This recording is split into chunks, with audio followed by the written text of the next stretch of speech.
Following his call to 911, Brandon continued to contact his brother Kyle by phone, and they exchanged a series of strange phone calls.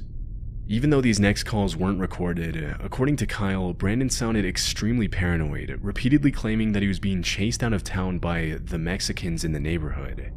When Kyle asked him if he had been using drugs again, Brandon immediately denied it.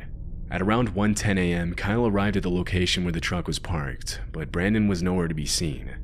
A few minutes after his brother's arrival, Brandon once again called Kyle and made a series of disturbing statements, claiming that he could see Kyle and the officer that had just arrived at the scene, that he was bleeding, and that they needed to hurry. Disturbingly, he was nowhere in sight.